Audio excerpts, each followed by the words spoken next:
오늘 우리에게 주신 하나님의 말씀은 예레미야 18장 1절에서 6절 말씀까지입니다.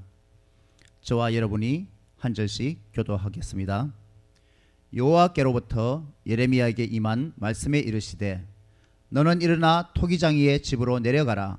내가 거기에서 내 말을 내게 들려주리라 하시기로 내가 토기장이의 집으로 내려가서 본즉 그가 농로로 일을 하는데 진옥으로 만든 그릇이 토기장이의 손에서 터지매 그가 그것으로 자기 의견에 좋은 대로 다른 그릇을 만들더라. 그때에 여호와의 말씀이 내게 임하니라. 이르시되 여호와의 말씀이니라. 이스라엘 족속아, 이 토기장이가 하는 것 같이 내가 능히 너희에게 행하지 못하겠느냐. 이스라엘 족속아, 진흙이 토기장이의 손에 있음같이 너희가 내 손에 있느니라. 아멘. 오늘 본문 18장의 토기장이의 비유와 19장의 깨어진 옹기의 비유는 예레미야에서 유명한 두 비유입니다. 이 본문에서 특별히 진흙이라는 주제로 포커스를 맞추어 오늘 여러분과 은혜를 나누고자 합니다. 진흙은 빛깔이 붉고 차진 흙 또는 질척하게 잘 반죽된 흙을 말합니다. 진흙이 토기장이에게 쓰임받기 위해서는 다음 두 가지 요건이 갖추어져야 합니다. 첫째, 말 그대로 질척질척 차지게 잘 짓이겨져 있어야 합니다. 진흙이 만약 딱딱하게 굳어 있거나 불순물이 들어있으면 토기를 만들 때 좋은 재료가 되지 못합니다. 둘째, 진흙은 토기장이의 손에 남아 있어야 합니다. 아무리 좋은 재료라도 토기장이 옆에 대기하지 못하고 바깥 세상에 그대로 있으면 토기장이가 사용할 수가 없는 법입니다. 비유적으로 진흙은 하나님이 사용하시기에 합당한 종과도 같습니다. 우리가 신앙생활을 하며 그리스도의 제자, 하나님의 종이 되어야 한다고 표현합니다. 그중 제자가 되는 것에 최상급 표현으로 하나님의 종이라고 더욱 깊이 있게 말하기도 합니다. 종의 특징은 무엇인가요?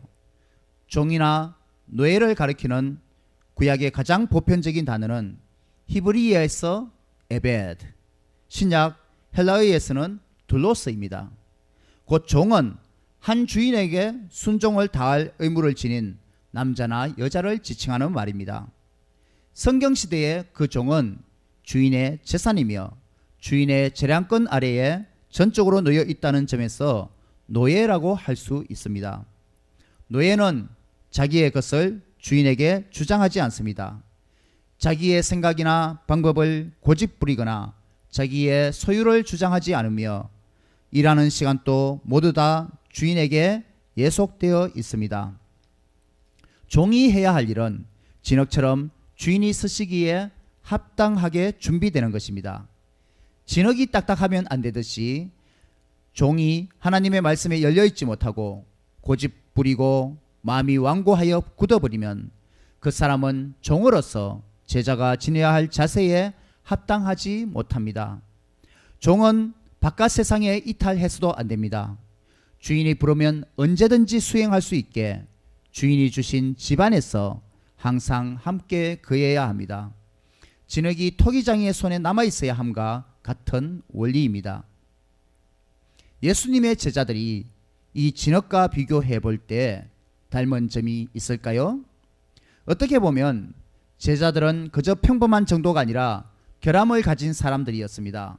몇몇 제자를 빼고 대부분 갈릴리야 베세다의 어부 출신들로 가난하였고 세리 출신은 사람들이 동포의 피를 착취한다며 손가락질하던 죄인이었습니다. 12 제자들의 출신과 신분을 하나씩 살펴보면 베세다 출신으로 베드로, 안드레, 야고보, 요한, 빌립이 있었고 갈릴리 출신으로 마태, 도마, 야고보, 유다, 시몬이 있었습니다. 가버나움 출신으로 마태가 있고 가롯 출신으로 유다가 있었습니다. 또한 시몬은 열심당원으로 로마 권력에 대항한 국수주의자였고 마태는 세리로 로마 권력을 등지고 권세를 누렸던 사람이었습니다. 그러니 12 제자는 출신 지역이 모두 다르고 직업이 다를 뿐만 아니라 계층이 상반되었고 인간적인 장벽으로 함께 할 수 없는 사람들이었습니다. 그런데 이들은 나중에 변화바꿔서 모두 똑같은 마음으로 예수님을 위해서 목숨을 내어놓았습니다.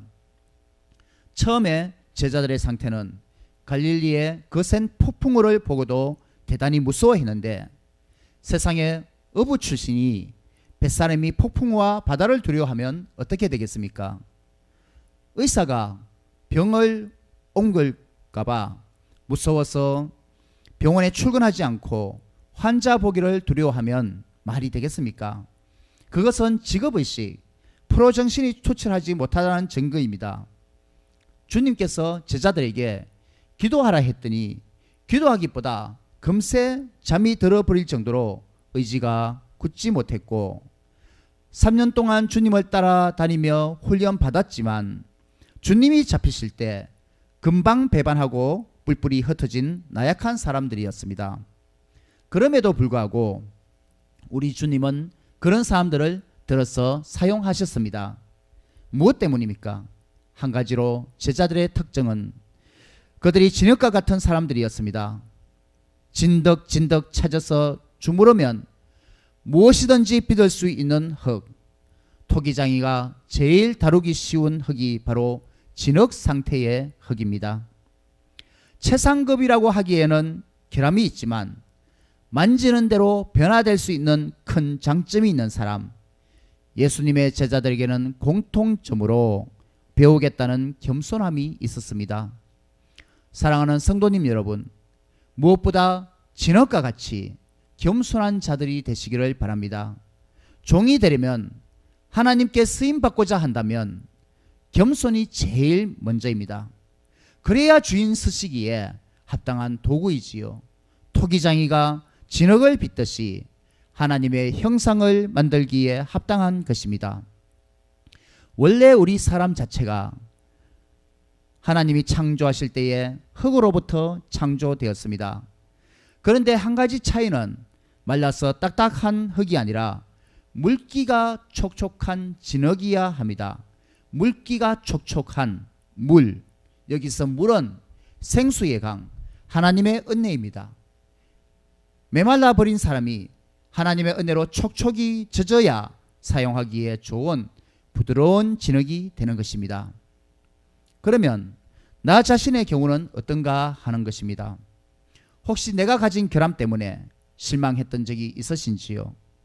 다가오는 어려움과 낭패, 기대했던 꿈에 못 미치는 자신을 보며 낭망에 사로잡혀 있지는 않으신지요? 끊임없이 다가오는 고난과 장애물들, 실패를 경험한다 하더라도, 그러나 하나님께 붙잡힌 바 된 주님의 종들은 전혀 절망할 필요가 없습니다. 바로 본문 4절에서 하나님이 우리에게 보여주셨기 때문입니다. 4절을 다시 한번 읽어보겠습니다. 진흙으로 만든 그릇이 토기장이의 손에서 터지매 그가 그것으로 자기 의견에 좋은 대로 다른 그릇을 만들더라. 그릇이 토기장이의 손에서 터지매, 그릇을 만들다 보면 잘 만들다가도 중간에 그릇의 모양이 망가지고 터질 수도 있습니다. 이것 또한 진흙의 특징입니다. 겸손해야 하지만 또한 흐물흐물한 것이 우리 인생의 본 모습 아닌지요? 그러나 나약하고 허물이 크도 하나님의 손에 붙잡힌 바 되면 하나님이 우리 인생을 사용하시는 것입니다. 아멘. 고등학교 때에 학교 신문에 나는 만화를 담당한 청소년이 있었습니다. 그는 1차 세계대전이 전 세계로 대규모의 전쟁으로 지속하는 것을 보면서 학교를 그만두고 프랑스에 건너가서 적십자 활동에 앰뷸런스 기사로 봉사하였습니다. 19세에 미국으로 돌아와서 시카고 캔자스시리에서 일자리를 구하였습니다. 한 신문사에서 만화를 그렸는데 좋은 아이디어가 없다고 신문사에서 그만 쫓겨나고 말았습니다. 편집국장에게 자신이 그린 만화를 보여줬더니 이것도 그림이냐, 이것도 그림이냐 하면서 비방만 받았습니다. 거듭되는 실수와 실패의 경험을 떨쳐버리고 이 청년은 결국 신문사를 나와 자신만의 작품 세계를 창조하기 시작했는데 마침내 전 세계 어린이들의 꿈이라는 디즈니랜드의 창설자가 되었습니다. 이 사람이 바로 월트 디즈니입니다.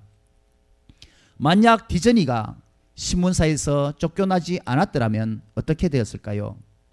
성질까칠한 편집국장 밑에서 계속 만평이나 그리고 앉아 있지 않았을까요? 나중에 세계적으로 유명한 월트 디즈니가 되었지만 디즈니는 실수 작고 결점이 있는 인물로 출발하였던 것입니다. 사랑하는 성도님, 그리고 청소년과 어린이 여러분, 사람들이 나에 대해 이렇다 저렇다 하는 평가하는 것을 두려워하지 마시기 바랍니다. 인간이기에 나약하고 결점이 있고 이리저리 완벽할 수는 없습니다. 내 인생 지금껏 무난했는데 이제 와서 사람들이 인정을 못 받는다고 다시 시작하기는 너무 늦었다고 생각하는 때가 있으십니까? 오늘 말씀처럼 그릇이 토기장이에 의해서 잘 빚어지다 터지는 경우입니다. 그런데 아이러니하게도 이 터지는 것이 토기장애에는 전혀 문제가 되지 않습니다. 하나님이 예레미야를 통해서 보여주신 교훈은 토기장이가 그 터진 지능을 가지고 자기 의견에 좋은 대로, 즉 토기장이의 프로페셔널리즘과 예술가적인 시각을 가지고 다시 다른 모양으로, 그 진흙을 가지고 다시 새로운 모양으로 빚어서 작품을 내어놓더라는 사실입니다. 하나님은 그 나라의 거룩한 사업을 위해 비록 우리가 진흙 같더라도 하나님께서 필요하신 형상으로 빚으시도록 온전히 내어맡기는 사람들을 찾으십니다. 이것이 오늘 6절의 교훈, 쓰임받는 진흙의 두 번째 법칙, 토기장이의 손에 있음같이 하나님의 손에 남아 있어야 하는 이유입니다. 교회의 모임 참여도 마찬가지입니다. 주일 예배와 기도회, 성경 공부와 각종 프로그램, 봉사활동은 한번 시작했으면 계속적으로 참여해야 합니다. 자녀가 있는 부모는 자기 관리뿐만 아니라 자녀들이 교회에 잘 참석할 수 있도록 시간 관리를 잘하여 환경을 조성해 주어야 합니다. 자녀가 성인이 되기 전까지는 부모의 책임도 큽니다. 어른이든 학생이든 조금 하다가 그만두거나 중간중간 자주 빠지는 것, 지각을 습관적으로 하게 되면 신앙의 형성이 제대로 이루어질 수 없습니다. 그리고 어느 순간 갑자기 뚝딱 만들어지는 것이 아니라 물레 위에 진옥을 계속 돌리며 다듬어 주는데, 이것은 그릇을 튼튼하게 만드는 기초 과정의 필수적인 것입니다. 교회를 자꾸 빠지니까 초기화 과정, 이 초기화 과정이 굉장히 중요한 것이에요. 그릇을 지디기고 새로 만들고 그릇의 모양이 만들어졌는가 싶었는데 다시 또 누르서 새로운 모양으로 빚어 올리고 계속 이 과정을 반복하는 것이죠. 왜냐하면 잘 터지지 않는 그런 튼튼한 그릇을 초기화 과정을, 기초 과정을 만들어주는 것입니다. 그런데 자꾸 교회를 빠지면 초기화 과정, 기본이 튼튼하지 못해 조금만 힘들어도 울고 좌절하게 되는 것이지요. 하나님은 은혜를 주시고 더 멋있게 만들려고 쌓아 올리시려는데 기본 토대가 약하니까 그릇이 자꾸 터져버리는 것입니다. 하나님은 여러분을 통하여서 작품을 만들어 나가기를 원하십니다. 아멘. 하나님은 아름다운 계획이 있으세요. 하나님이 여러분에게 하시는 이 리모델링 작업에 계속하여 남아서 참여하여야 합니다. 내 인생과 내 계획, 나의 진도표, 봉사 속에 숨어있는 야망, 내 주관과 고집이 아니라 하나님은 부드럽고 빚기 쉽고 순종하는 진흙, 겸손한 진흙으로 항상 하나님의 곁에 있는 진흙을 원하십니다. 하나님께 쓰임받기를 원하십니까? 하나님은 먼저 겸손하여 자신을 낮추는 자를 찾으십니다. 둘째, 하나님의 일은 열정이 있어야 하므로 자신을 성령으로 항상 뜨겁게 충만하게 하기를 원하십니다. 셋째, 자신의 더러움을 날마다 돌아보고 제거하여 깨끗한 그릇, 거룩한 그릇이 되기를 원하십니다. 이제 결론을 맺으며 성경의 여러 곳에서는 진흙이 어떤 용도로 사용되었는가를 살펴보며 우리들의 사명과 비전을 새로 발견하면 좋겠습니다. 창세기 11장 3절, 벽돌과 벽돌 사이를 붙일 때 진흙을 사용하였습니다. 벽돌은 지체를 가리킵니다. 그러니까 지체와 지체 사이에서 그리스도 안에서 화해를 만들고 끈끈이 이어주는 진흙 같은 존재, 바로 이런 존재가 되시기를 바랍니다.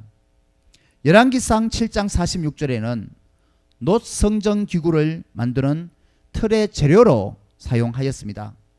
성전에서 사역할 그릇을 만들어내는, 인물을 키워내는 교사와 멘토의 역할로 생각할 수 있습니다.